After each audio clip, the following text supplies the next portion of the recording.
Hello friends, VCE computer में आप सबका स्वागत है। अभी अभी जो आपने थंबनेल में लोगो देखा है, वो लोगो बनाने के लिए हम सबसे पहले तो ग्राफ पेपर लेंगे। यहाँ पे आपको रोज़ भी 10 लेना है और कॉलम भी 10 लेना है। कंट्रोल प्रेस करके आपको यहाँ पे ड्रॉ कर देना है। फिर आपको वर्चुअल सेगमेंट टूल लेना है और नीचे वाली जो 3 रो हैं इनको आप इरेज कर दो, क्योंकि हमने सिर्फ 7 रो ही यूज़ करनी है। सर्कल टूल लिया, एलिप्स टूल लिया, यहाँ से लेके आप 5 रो तक का 5 रोज का एक सर्कल ड्रॉ कर दो और ऐसे ही उसके अंदर, और फिर एक छोटा सा उसके अंदर भी ड्रॉ करो। सेम यही प्रोसीजर हमें नीचे भी करना है, तो मैं इसी का कॉपी ले जाता हूँ यहाँ नीचे की तरफ। राइट क्लिक करके उसकी एक कॉपी यहाँ पे बना लो। दोनों को सेम ही रखना है। अब रेक्टेंगल टूल से ये एक पूरे का पूरा सेम टू सेम एक बॉक्स बना लो और इसको आप 25 डिग्री रोटेट कर दो।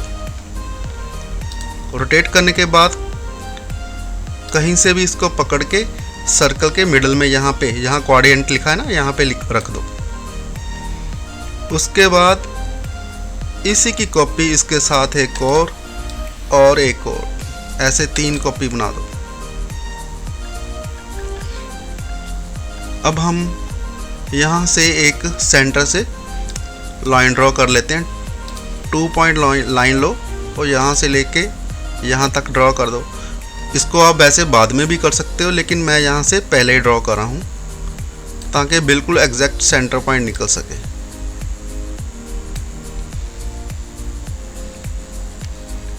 उसके बाद हमें यहाँ से स्मार्ट फिल टूल लेना है। कोई भी आप कलर ले, यहाँ से फिल करना शुरू कर दो।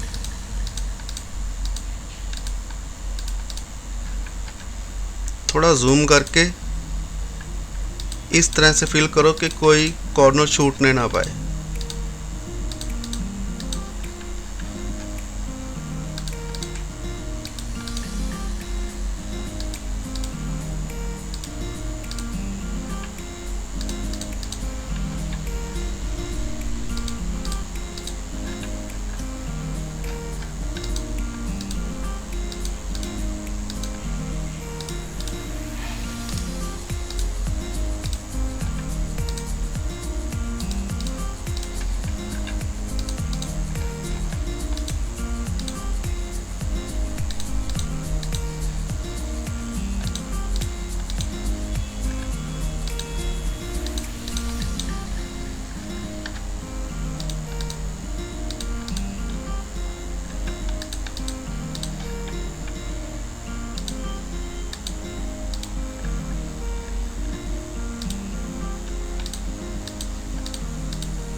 ऐसे जब सारे कलर फिल हो जाएं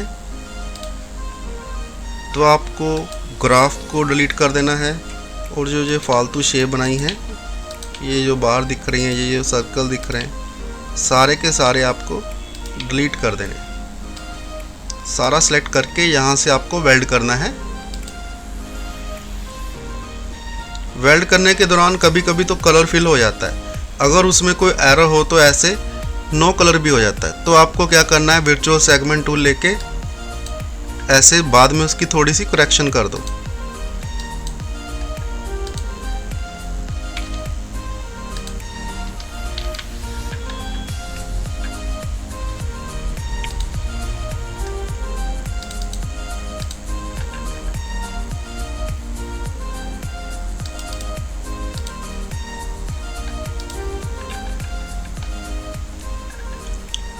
उसके बाद शेप टूल लेके जितने भी फालतू नोड हैं यहाँ से रिड्यूस नोड करके हटा दो। हटने के बाद आप यहाँ से कलर फिल करके देखोगे तो इजीली कलर फिल हो जाएगा। अब क्योंकि दोनों जुड़े हुए हैं, कलर मेरे को अलग अलग देना, तो यहाँ से ब्रेक कर लेना है। इसका शॉर्टकट है Ctrl+K। इसको मेरे को अलग कलर देना है तो यहाँ से स्मार्ट फिल टूल लिया, रेड कलर लेके यहाँ पे फिल कर देता हूँ। और इसमें ऑलरेडी कलर है, वहाँ से भरने की ज़रूरत नहीं, आप यहीं से कलर चेंज कर सकते हो। जैसे 2 कलर मैंने ले लिए। अब इनको मेरे को इफ़ेक्ट देना है कॉन्टूर का, ठीक है। मान लो मैं इनको बेवल करना चाहता हूँ, तो सारा सेलेक्ट करके इफ़ेक्ट में गए, ये कमांड है बेवल, तो आप यहाँ से उसको बेवल गा सकते हो। ध्यान रखो सारे के ऊपर नहीं लगेगा, एक एक पीस सेलेक्ट करना पड़ेगा, ठीक है। ये उसकी इंटेंसिटी है, डायरेक्शन है, एटीट्यूड है, इसको आप एक बार अप्लाई करो तो देखिए ये ऐसे बनता है, ठीक है। इसमें क्या होगा कि एक तरफ लाइट कलर हो जाएगा, थोड़ा डार्क हो जाएगा, और यहाँ से आप उसका थोड़ा सा कम ज़्यादा कर सकते हो। ये तो उसकी डायरेक्शन वगैरह है, ठीक है। हमें ये नहीं चाहिए, हमें बेवल इस तरह से देना कि वो प्रॉपर दिखे। तो उसके लिए मैं आपको एक दूसरा मेथड बताता हूँ। सबसे पहले तो आप कॉन्टूर टूल लो और इसको इनसाइड टू सेंटर तक कॉन्टूर कर दो। यहाँ से जो इसकी ऑफसेट वैल्यू है ना, ये आपको कम करनी है।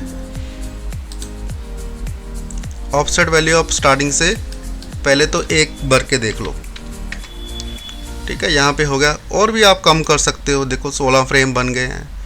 थोड़ा और स्मूथ करने के लिए थोड़ा और कम करता हूँ तो 325 हो गए, ठीक है।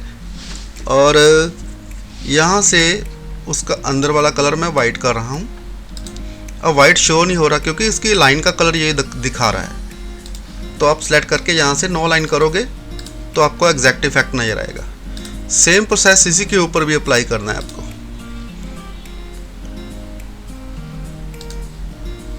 और यहाँ पे भी राइट क्लिक करके सेट आउटलाइन कलर ये कर दो, ठीक है। ये थोड़ा राउंडनेस दिखने लगा। इन सभी को इफेक्ट लगाने के लिए आपको पहले फ्लैटन करना है। फ्लैटन इफेक्ट से क्या होगा कि ये BMP या बिटमैप में कन्वर्ट हो जाएगा। अब ये जो इफेक्ट हैं सारे जुड़ के वन पीस बन गया है। अब सेलेक्ट किया, टेक्सचर में गए, यहाँ से आपको प्लास्टिक इफेक्ट यूज़ करना है। तो देखिए प्लास्टिक इफेक्ट से कितना अच्छा बेवल आ रहा है।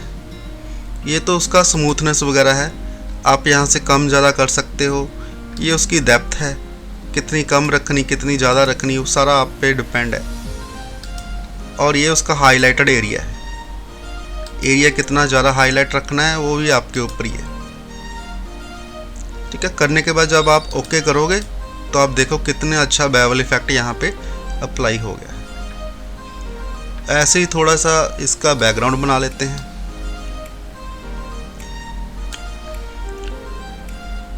कोई कलर दे दो बैकग्राउंड को, फिर राइट क्लिक करके ऑर्डर टू बैक। तो देखिए दोस्तों हमारा इफेक्ट रेडी है।